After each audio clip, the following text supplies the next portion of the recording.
Mr. Trump, protect your legacy. Once again, Israel's far right openly challenges Washington's pursuit of peace. This time, it strikes at the very core of President Donald Trump's Middle East vision. While President Trump declares that his plan to halt the Gaza war may bring eternal peace to the Middle East, the Knesset plants a time bomb in the region's heart by advancing a preliminary reading of a bill to apply Israeli sovereignty to parts of the West Bank. Pushed by Israel's far right, the approval lands at a critically sensitive moment. As U.S. Vice President J.D. Vance visited Tel Aviv to anchor the Gaza war's end, Israel's far right sent Washington a clear message. It has no interest in advancing Trump's plan to resolve a conflict more than 7 decades old. This escalation initiated by the Israeli far right poses an internal challenge for the U.S. administration. How will Trump and his national security team respond to a move that undercuts the very course the president himself pledged? On September 25th, Trump told reporters in the Oval Office that he would not allow the annexation of the West Bank. "I will not allow Israel to annex the West Bank. I will not allow that. This will not happen." The Knesset's move sends a second message to the region, casting doubt on the plan's efficacy. It suggests that the Israeli right-wing government's agreement to end the war in Gaza was not a genuine commitment to a political path, but rather a maneuver to sidestep public pressure and the demands of hostages' families desperate for their release. The third message targets the rejectionists.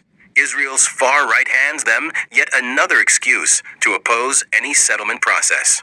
As Tel Aviv advances measures that legitimize further seizure of West Bank land, it becomes hard to argue that Gaza's endgame opens a path to ending the conflict. If the far right pushes the bill through, the very foundation of the Trump peace plan will falter. Regional partners would face a real dilemma. How do they back a two-state negotiating narrative while the would-be Palestinian state is being carved up on the ground? It renders the solution a mere illusion with no realistic foundations. If the far right pushes the West Bank annexation bill through, the very foundation of the Trump peace plan will falter. Regional partners would face a real dilemma. For regional partners, the West Bank is a decisive issue, one that outweighs their differences over Hamas, political Islam, and Tehran's ties to the Muslim Brotherhood. They stand against annexation and in favor of the Palestinian Authority's legitimacy, acknowledging the need for reform and restructuring. However, any move toward annexation would jeopardize the fragile consensus and thrust the regional alignments back to square one. Neighbors know too well the far right's incremental annexation playbook. Sovereignty is extended to parts, then more parts, until the very possibility of a Palestinian state all but disappears. We have seen this since the 1993 Oslo Accords. The agreement has become ink on paper, while the settler population has repeatedly doubled over the past 2 decades.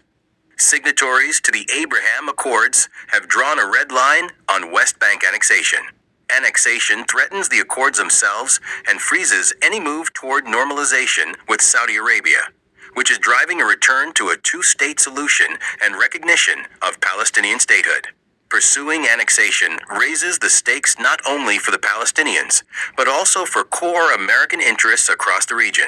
Any Israeli push into the West Bank places Washington in a real dilemma. How can it promote a peace process and ask Arab capitals to back it while Tel Aviv takes steps that contradict it?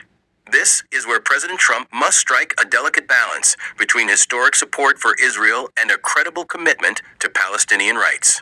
Israel's wayward course erodes Washington's ability to marshal allies and cast doubt on its regional leadership.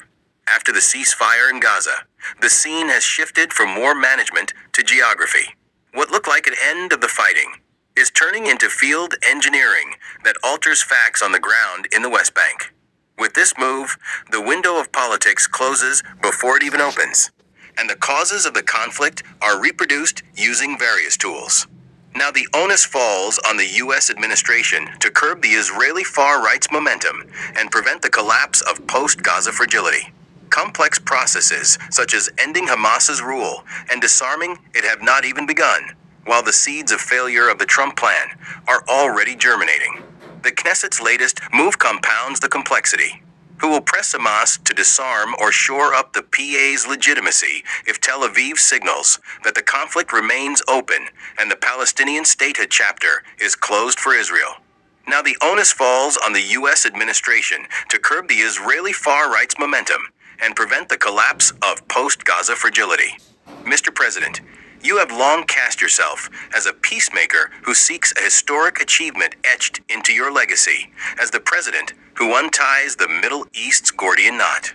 Yet Israel's far right sets trap after trap, undermining any chance of a political path to that goal. Mr. Trump, protect your legacy, not just for the sake of peace, but also for the trustworthiness of the American leadership.